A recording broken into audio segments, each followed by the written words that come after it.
Are you ready? Sports Radio 610 presents Payne and Pendergast. All right, there it is, 7:30 on a Wednesday. DX playing. It is the walkout music of our guest at this time. Joins us fairly frequently throughout the year, and we always enjoy chatting, especially right after the draft and right before the rookies get here. Always good to catch up with Texans Executive Vice President and General Manager Nick Caserio. Nick, good morning. How are you? Morning, fellas. Thanks for having us. Congratulations to my good friend Triple H on his induction. Yeah, on the heels of his music there, so it's great. I don't know if you got to see his speech because it was happening, during draft season there, and it took an hour and 10 minutes. I don't know if you get an hour and 10 minutes to do extracurricular stuff like that. I saw him walk out and spray the water everywhere, so Yeah. it was pretty much on brand. So that's about the extent of it. So it'll be an off-season study. I'll get to it eventually. There you go. Yeah, I'll send you all the links to all the YouTubes and everything. You'll be good. You'll be good to go. How you feeling? How are we feeling post-draft and pre the rookies getting here? Are they in town yet, the rookies? They'll be on their way, I want to say tomorrow at some point. So they'll travel tomorrow, be here Friday, Saturday. Sunday will probably be pretty light, and then they'll kind of transition with the rest of the team here on Monday as we work through phase 2. So more than anything, these couple days, these upcoming, will be more of an introduction, just kind of give them a foundation, just kind of focus on the players that we have, our drafted players, undrafted players. Don't really have too many tryout type players and get them up to speed. So excited to get them in the building, excited to get started. Some of these players have been on their own working. I think there was a clip or a picture. I think Mertz, Jackson, and Null were working out together because they're all from Kansas City. They all had helmets on. It looked like they had Hutch helmets on. They didn't have any pads, so it was like when they were growing up when you put those oversized helmets on. But they're working. They've had contact with the coaches. They've had Zoom, so they're just trying to get up to speed relative to the information from a football standpoint. So excited to get them in the building, excited to get started. Yeah, does this feel like a rookie class? You and D'Amico make, such a prominent thing that the culture in there, the love of football, all those things. Does this feel like a rookie class to you that's going to fit right in, like hand in glove with the guys you've got in the building already? Or is that something that you need to kind of ascertain over time here? Yeah, we'll have a better sense when they walk in the building, but we feel the work ethic mindset, their competitive drive, their competitive nature, they possess the qualities that we covet in players. I think all teams really kind of covet some of those qualities in players. So I think the focus is on football, is trying to improve as a football player, understanding they have to come in and earn their opportunity and with their work and with their effort. So come in, forget about everything else, and just go to work, which is what a lot of these players have done over the course of their career. So we're not going to ask them to do anything that they haven't done or not accustomed to doing, but they just have to understand what it means to do it within the context of our building and our football team, understanding that we feel we're going to have a competitive team, so they're going to have to earn their opportunity with their performance, and that comes with what they do on a day-to-day basis. I think it was after night one that there were some things that happened in the draft that you expected that maybe the public at large or the mock drafts weren't predicting. Was there anything about the draft this year that was kind of a surprise to you, various position groups or anything that went maybe higher or lower than you expected? I wouldn't say big surprise, Seth. I think more than anything, sometimes, and we've talked about this, mock draft. You guys know how I feel about mock drafts and post-draft grades and all that other nonsense. But really, the mock drafts are about positioning where a player potentially is going to fall relative to a range. I would say in some cases they were really out of whack, and then all of a sudden you have this mad dash 2 to 3 days before. Well, all of a sudden this guy's moving up the board or his positioning has changed. And we actually kind of anticipated, I'd say, the first 10 to 15 not coming off exactly the way that they came off, but having some understanding of the group of players that we expected. And then again, as the draft as you work yourself through the draft, so players come off, it's really a case by case, and it's very team specific. And then players are taken, they're drafting players and taking the players that they covet, that they want to add to their team. And eventually it's going to kind of thin itself out, and then you're drafting a different level of players. So we've talked about this. I've talked about this just relative to a range of players or grouping of players at a certain level and where they kind of fall on the board, where they fit relative to their grades. So not necessarily anything surprising. We ebb flows of the draft. I think we try to maintain as much flexibility, adaptability, and it's very fluid, understanding players are going to come off. There's going to be certain players, if you have 3 or 4, you might lose all 3. If you lose them, what's the next alternative? And you just kind of keep it moving. So try not to get too high, try not to get too low, adapt to the circumstances as you go. And, we felt that that's kind of how those 3 days went. Is there a part of that, though, too, where, okay, you said you felt like you had a pretty good feel for the top 15, and obviously there's players that we've talked about a lot that went in the top 15. Is there a part of you where before the draft and you're trying to monitor kind of what all the scuttlebutt is that you're like, all right, well, we think this guy should go in the top 15, but there looks like there might be a chance he doesn't go? Is there a little bit of extra eyebrow raised on some of those guys? You're always prepared, so... Again, you don't know exactly how it's going to go for anybody, for me or anybody to sit here and tell you, like, okay, this is exactly how it's going to go. I mean, they'd be lying to you. So it's just more having an understanding of the players, having an understanding of the value, just having a general understanding of the ballpark of where they're going to situate and fall. And if the player's there at a certain level, you feel comfortable with him, you take him. If you don't, then if he's not there, then you move on to the next cohort of players. So with Tyler Booker, and now we don't even have to talk about whether you guys like Tyler Booker or anything. And I don't, now that he's a player on another team, however much you're allowed to talk about him, he's a guy that was, for a long time people were saying, oh, look at this guy, he's going to be a mid-first round pick. Then he has a poor combine performance. At what point, with a player like that, obviously the Cowboys, who have drafted really well in general over the past several years, is there a point where you just say, all right, the film is the film, and we've watched him do it for a while, and do you throw the combine results completely out and just stand on your evaluation? Yeah, you know this, Seth. Between February and the draft, what actually happens that changes a player's quote-unquote value or statute, other than everybody's talking about it, everybody's got an opinion, and then it kind of gets shuffled around. So at times there's a lot of noise, which you have to be somewhat disciplined to block out the noise. How the player performs, any player, how a player performs and he plays in his body of work, that's going to be the bulk of the assessment. So you have the physical evaluation of the player, what they do on the field. Really, a player is not going to move up or down the board because of a 15-minute combine interview or, a 2-minute combine workout, at least from our perspective. Other teams may feel differently, and there's 32 different teams, and they go about it however they feel appropriate. So focus on the player, focus on their performance, focus on their production. What are some of the things that they do well? What are some of the areas they can improve? If a player has a deficiency, can we improve that? If the player does have a deficiency, then it goes back to their mindset. Do they have the desire to get better? Do they want to take coaching? Do they want to improve? Are they focused on football? Or are they focused on a lot of other things that really don't matter? So, again, you have to be careful not to outside of the film sway your decision. You evaluate the players, you grade the players, you gather information, you assign a grade, you go back and forth. At some point, whenever that is, when you kind of put the player to bed, you're comfortable with what you think the profile of the player is, and then you move on to the next group of players that we have to find out more information on. Maybe they have something outstanding. Maybe they have a personal situation that has some extenuating circumstances that could have affected some things. Those are the things that you try to focus on. The combine's the combine. The testing's the testing.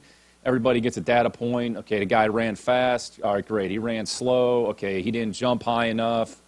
Again, how do you weigh that in your overall, I would say, evaluation process? Some have more weight than others. Again, it all goes back to, what's your philosophy? What do you believe in? What do you prioritize? And then ultimately, that's what drives you to your end decision. Nick Caserio, Texans GM, joining us here on Payne and Pendergast. Nick, just another thing on the draft, but a specific thing with the move you guys made to move out of the first round. People make a big deal out of, okay, these are the extra picks they got for moving back.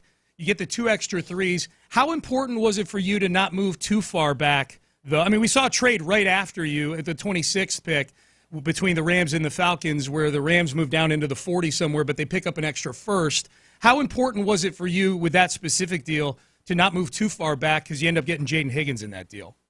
Yeah, Sean, that's a good point. I think you have to be careful of whenever you move out of a pick, A, how far back are you going, and then B, it's a product on the board. So at some point, you're going to lose X number of players. So either A, you have to be comfortable with that, or B, if you do move back off of, let's call it 15 to 20 picks, do you have the ability to get into a spot, maybe move up 5 or 10 spots to get back in a range that can give you an opportunity to maybe pick a group of players that you otherwise would lose out on? I would say an example of that was, so we moved off of 25, we went to 34, which we felt was a reasonable spot. It wasn't quite as far as we moved last year when we did the trade with Minnesota, which was done before the draft when we moved kind of in the mid to low, I think it was 22. We ended up going back to 42.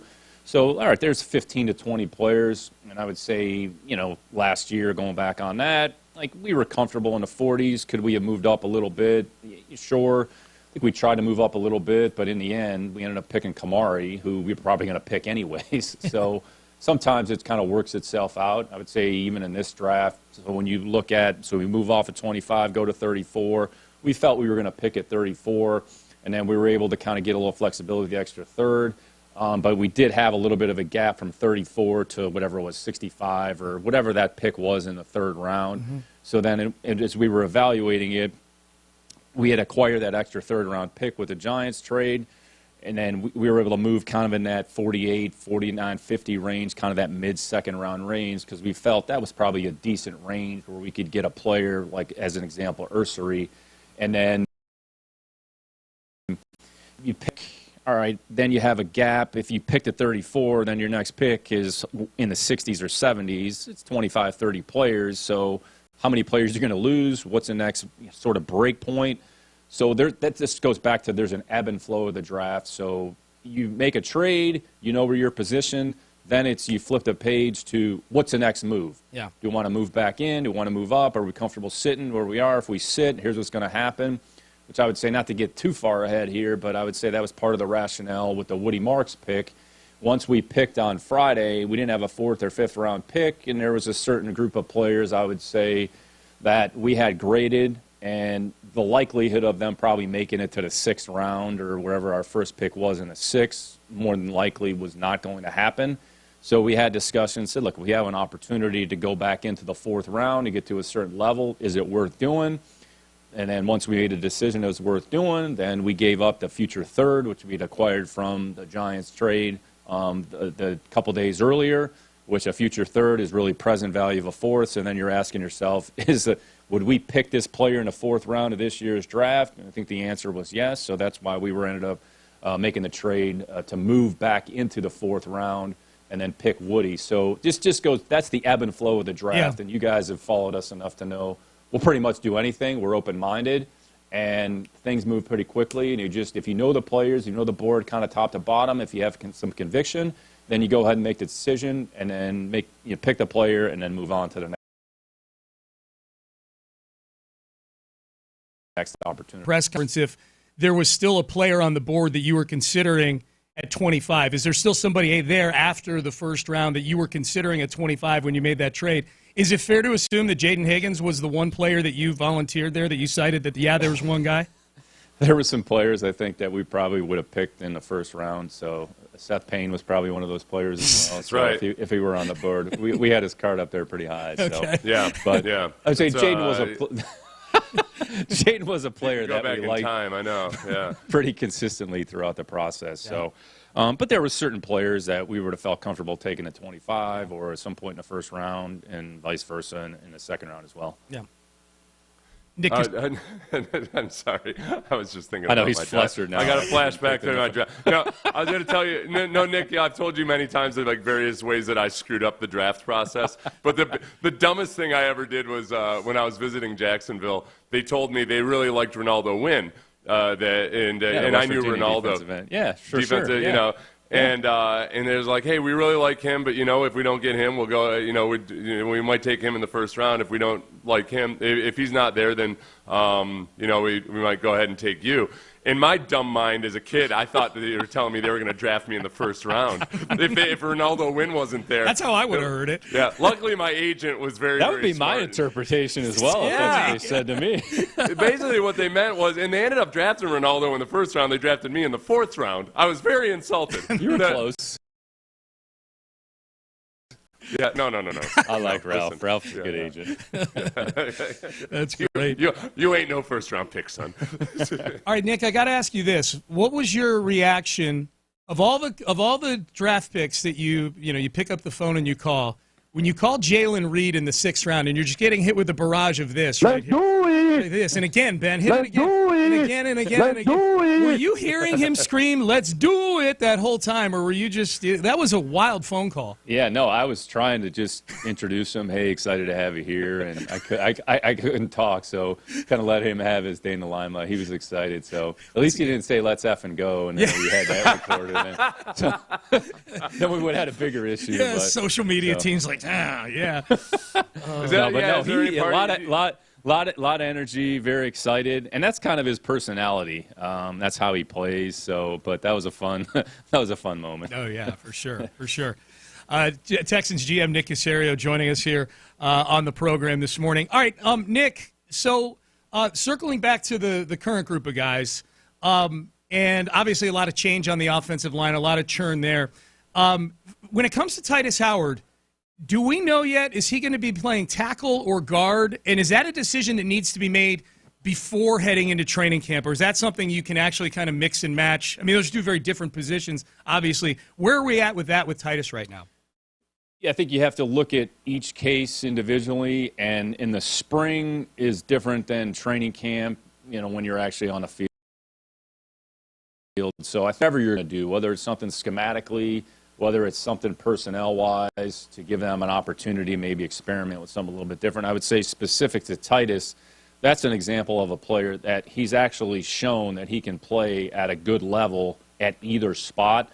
So there is sort of an innate level of versatility. I think sometimes that term is used a little, I would say, not carelessly or freely, but that the assumption is a player just has position versatility because of A, certain measurables, or B, should be able to do it. But if you've actually never seen him do it, it's hard to make that extrapolation and to make that assessment.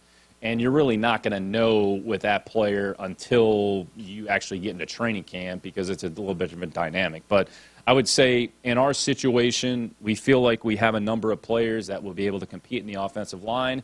And we have certain levels of players or certain grouping of players. You have sort of tackle-only group. You have tackles that can play guard. And I would say in Titus's case, he's proven that he can do that. On the inside part of the line, you have players that are center-only. You have players that are guard-only. You have players that can play all three inside spots. So what we're trying to do is build up as much depth and versatility, like legit versatility, not just on a piece of paper, you're going to pencil something in, this guy can do multiple things. Well, A, if you've never seen him do it, it's hard to make that assessment. But and B, if you do give him the opportunity, maybe you'll have a little bit more information so that if you are forced to move some players of a comp level. So we're sort of in the infantile stages. Yesterday was the first day on the field of actually individualized work. And then once we transition to phase 3, when we practice, we'll have different, I would say combinations of players, and the same thing in training camp, all to arrive sort of at the same endpoint. Who are the 5 best guys that we feel most comfortable with? We're going to have 8 players at the game more than likely, so you're going to have your 5 starters, and then your 3 backups. You're going to have a next tackle, you're going to have a next inside player, and then you're going to have an extra player. And then what do you do if you lose a tackle? Who goes to that spot? Do you put the 3rd tackle in the game? Do you move somebody from a different position? So there's different, but similar to draft, there's going to be a little bit of an ebb and flow here, and we'll get more information here as we work through the process. Yeah, and that's another thing with the modern CBA or the current CBA. There's just not as much practice time. There's not as much practice time in pads as there used to be. If you take a guy like Ariante Ursery, who's only played left tackle in college, and you get him into camp, like at what point do you feel comfortable in camp thinking, all right, well, this guy might be able to handle this, without really being able to see him do that much work in pads? Like how do you make that leap from having a guy play just tackle or just left tackle to, okay, we're playing him left and right tackle, or, oh, hey, we might try him out at guard? Yeah, you got to be careful with that, Seth. I think the first 2-3 weeks you should have an understanding of how it's going in whatever position that player is playing. I think one of the things you always have to be conscious of a position that's not favorable to him. If you're asking a player to do something that he's never done before, where's that sort of line of demarcation of when you, A, introduce it, and then B, how much work can you actually get done? Let's say going back to my experience in New England, we drafted Solder, as the third tackle. It was trying to figure out. We had Light, and I think we had Sebastian Vollmer there as well, Houston Cougar. And it's like, all right, what do you do with Solder? You just try to fit him inside? Well, maybe that's not the best thing. I think he was like the jumbo tight end. And, we went to kind of heavy personnel grouping, and eventually he transitioned. Light was another player when he was drafted. He was a little bit undersized relative to tackle. So they moved him to right tackle, tried him inside. It wasn't really good at any of those spots. His best position ended up being left tackle. Matt had a really good career, 10, 11-year career at left tackle. So you have to take the player. It's always case by case. Some can handle a little bit more than others, but you just want to make sure you're not putting the player in a position that's not favorable to them, where they really can't accentuate their strengths and do what they do well. So I would say in Tay's case, and D'Amico mentioned this the other day, Tay's a tackle, really, until he's not. So I think the focus initially will be on tackle, and then we'll see kind of how we mix and match the rest of the group. Could that change? Possibly. I think the one thing you always have to be prepared for is just about anything. So sometimes you're forced to maybe make some decisions because injuries or whatever else happens around you. But you want to make sure you're making a good decision on behalf of the player. With Ursery, I came around on Ursery because of John Harris specifically, and it was because the first time I watched Ursery, I'm like, man, he's really tall, and he doesn't, in my opinion, he didn't play with great knee bend, and I just didn't know about him. And then I talked to John Harris, and I read some of the stuff he wrote, and he was talking about his athleticism. So I went back and watched him again. And I realized, oh, yeah, he gets from point A to point B. He's doing a lot of really athletic stuff really, really well. And then when you guys drafted him, Daniel Jeremiah said, hey, some teams love him and look at him as a late first-round pick. Some other teams look at him as a third-round pick. Is part of that just simply because he's deceptively athletic? I think, are there some people that look at a guy like Ursery and think okay, no, that guy's just not like the type of, he's not a Laramie Tunsil type of fluid mover, and they're turned off by that, versus other people that just look at it and say, yeah, but he gets the job done? All offensive linemen, Chester's probably going to come in this office and strangle me. But again, athleticism and offensive linemen, how you define that, I think fluidity. It's different. But yeah.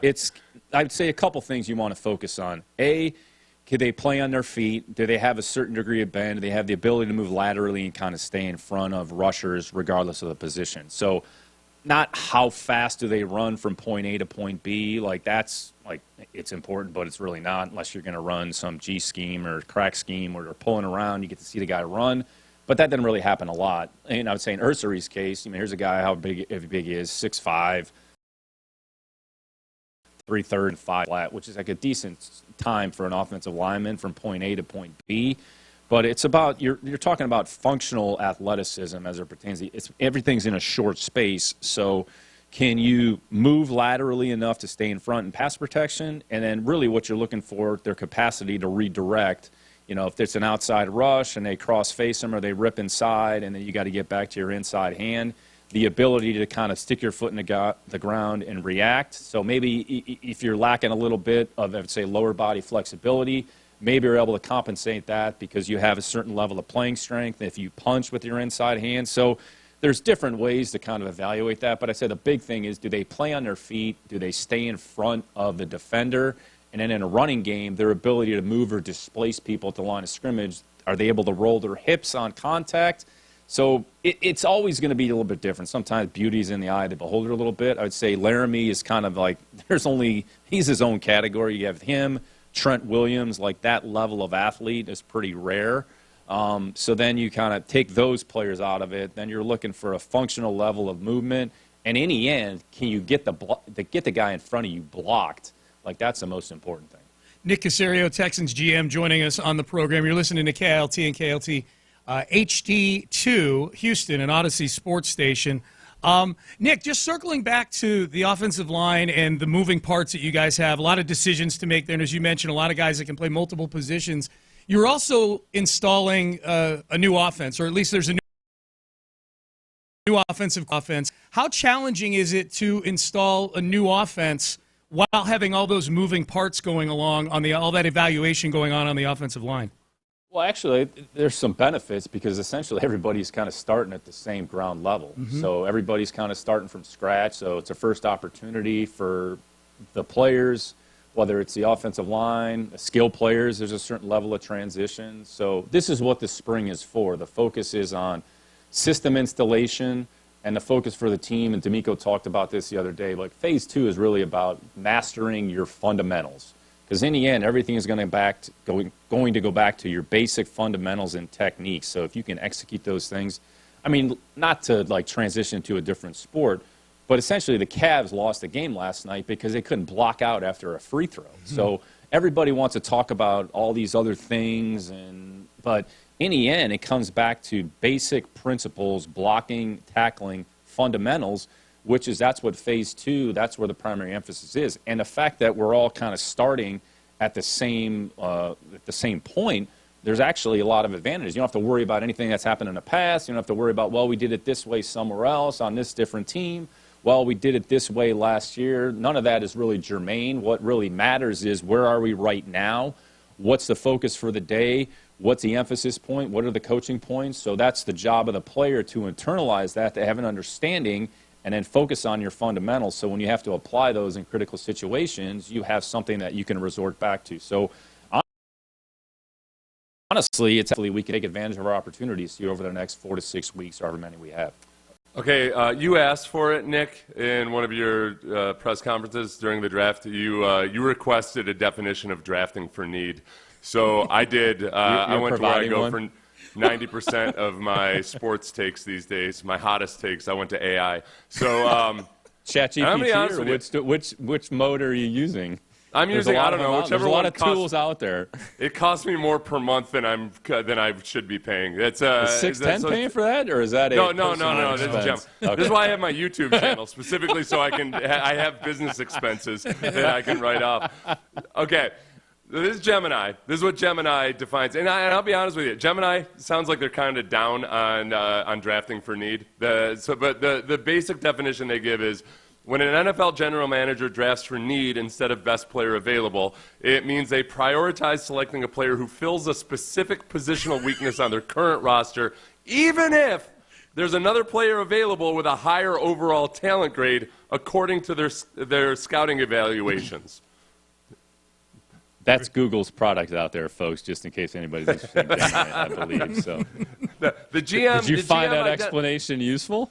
Well, no, I don't know, because I don't even want to ask you the question, because you've answered this a million times. I guess the biggest, if we were to kind of build on some of the answers you've given us and other people about this, it's, and from talking to other people, kind of the way teams construct their boards, you've talked about how when you look at players, you do the offense or in the defense, and that the way it's been explained to me before is that you're going – best player available can also, it does have to include, all right, does this guy, A, fit our scheme, and B, is there a place for him? But it's like, so you're not necessarily veering off of your board on draft day, but your board is going to look different than other teams' boards who already maybe have like 3 all-pro wide receivers. Is that fair? Well, I would say even in that case, let's just say you had 3 all-pro receivers, you're not going to grade the player any differently as you would as if you didn't have that player. So I think but if you're, okay, let's say how we've always tried to look at it is just if you're just starting from scratch, forget about the current composition of the team. Said player, here's the grade, here's the role that we potentially foresee for that player, and then you're comparing that to another position. At some point, you are going to work horizontally across the board, and then if you have to make a decision about equally graded level players, then ultimately you just have to make a choice about, you can only pick one, and you pick that player, and then you move on. So I'd say the current composition of your team doesn't necessarily affect the grade and the evaluation of that said player.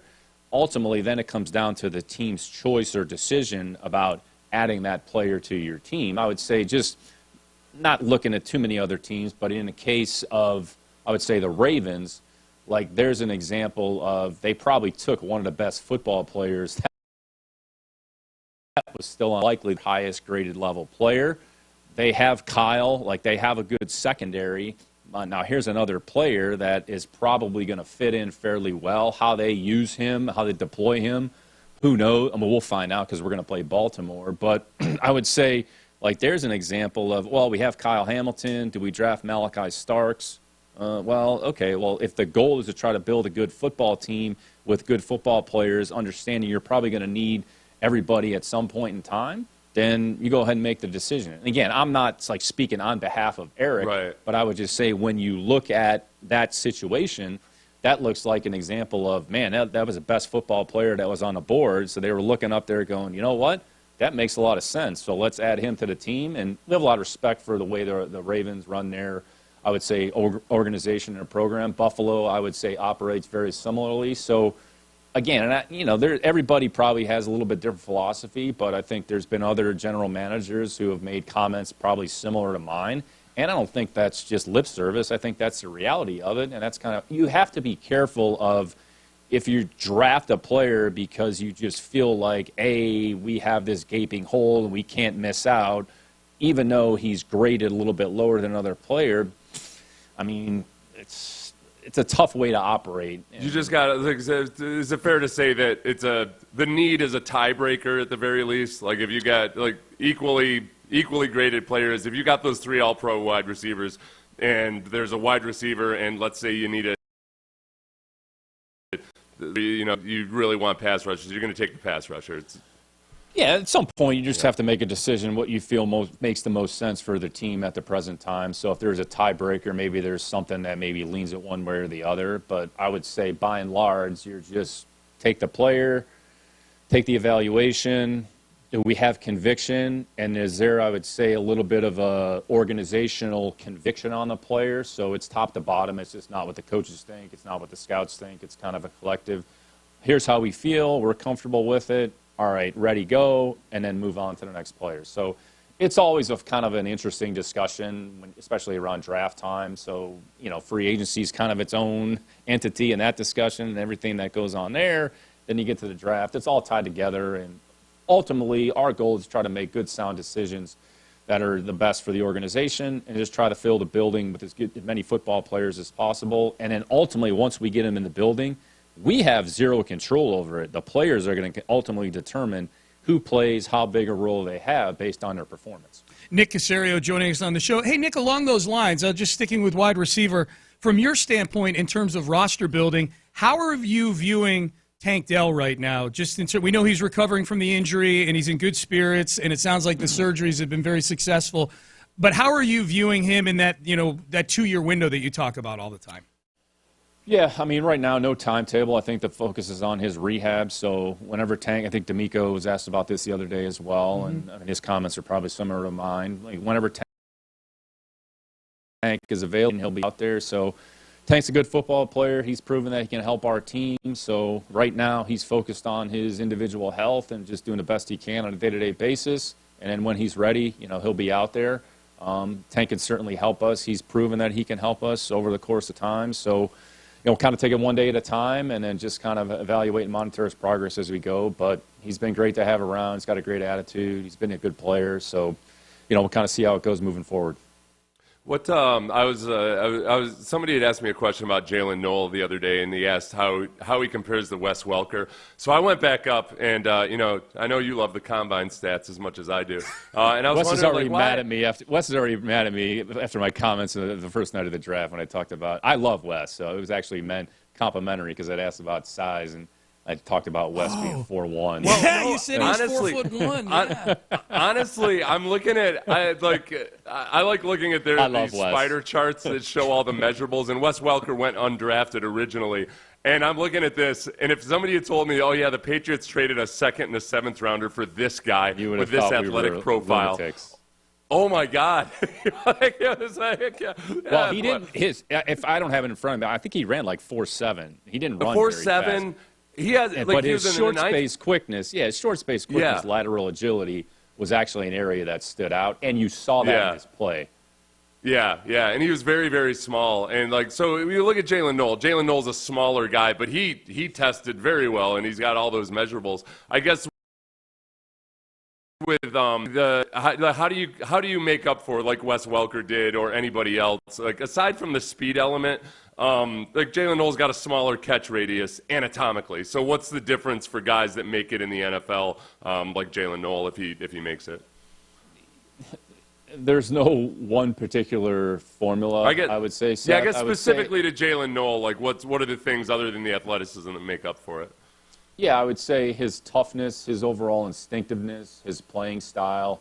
He's got good speed, I would say, for his position. He ran a good time. So, I mean, again, sometimes the time speed and the game speed don't always match up. I would say in his particular case, he has good speed. You know, he has good time speed. So those two kind of marry up. He's got strong hands, even though he's smaller. He's not like that small. He's a pretty sturdy, I would say, rocky, kind of blocked up kind of dude. Honestly, his build is similar in some respects to Christian. They're not Christian Kirk. They're not small players. They might be quote unquote shorter, but they're not necessarily small players. They might play big for their size. I would say, like going back to my time in New England, like Edelman played strong for his size. And Julian's not the biggest guy. So I'd say there's a certain level of playing strength, there's a certain level of instinctiveness, there's a certain level of toughness. I would say in Welker's case, nobody was tougher than Wes Welker, and he had very good instincts on the inside part of the field, and he kind of developed those over time. And he was a reliable catcher. And then Tom did a good job of the receiver and just understanding like who you're throwing to. And then Wes had the ability to create separation in a short space. So if you're a shorter player or a smaller player, like do you have something that gives you the opportunity to kind of differentiate yourself from the others? Like Higgins and Null are obviously different receivers. They're both productive receivers, and their skill sets are a little bit different, but in some respects they have some similar qualities. They're able to create a little bit of space against tight covers. Ultimately, it comes down to your ability to create some space versus tight coverage. So how that, I would say, develops and evolves over time, we'll find out. There'll be some nuance involved. There's a coaching element involved. So there's a lot of things that go into being, you know, a good player. And if you have maybe an area that you're deficient, what do you have on the other side of it that you can help offset? And I'd say that applies to really all players. There's no quote-unquote perfect player. They all have things that they can work on. They all have things that they can improve. And each player just has to try to maximize whatever they have to the best of their ability. Nick, we sort of have an unofficial award on this show at the beginning of training camp. We gave it to Will Anderson last year, the Will Anderson body type change trophy that we give out. You know, who put on the most good weight room weight in the offseason, that kind of thing. My hope and prediction for this year is that trophy goes to Blake Fisher. How is Blake's offseason going, and how are you feeling about him going into year two? Can we give it to D'Amico? I mean, yeah, dude. Seen him in the weight room lately. He looks like he's put on some good weight room weight also. D'Amico. He would. I said this the other day. He would definitely beat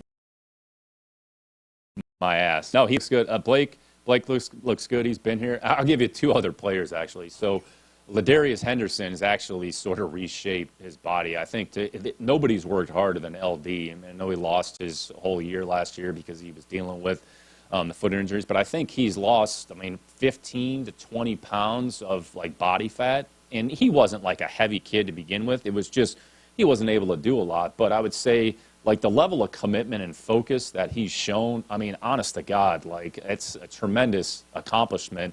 And I would say just looking at Kamari, like he looks physically in his upper body a little bigger, a little thicker. That's what I'd say off-season program is for. And if you have an opportunity, if as a player you have an opportunity from February till April to really make some progress, in the end, this all goes back to work. What's your level of commitment? How committed are you to being a good football player? What's your level of want to? And there's no substitute for hard work. Not to like oversimplify it. This goes back to like the blockout example. It goes back to hard work, discipline, consistent, focused work. And I would say those are some players at this point that have shown that. We have a number of players that have done that. I think phase one in the voluntary program, we had 93, 94, 95% of the team that was here.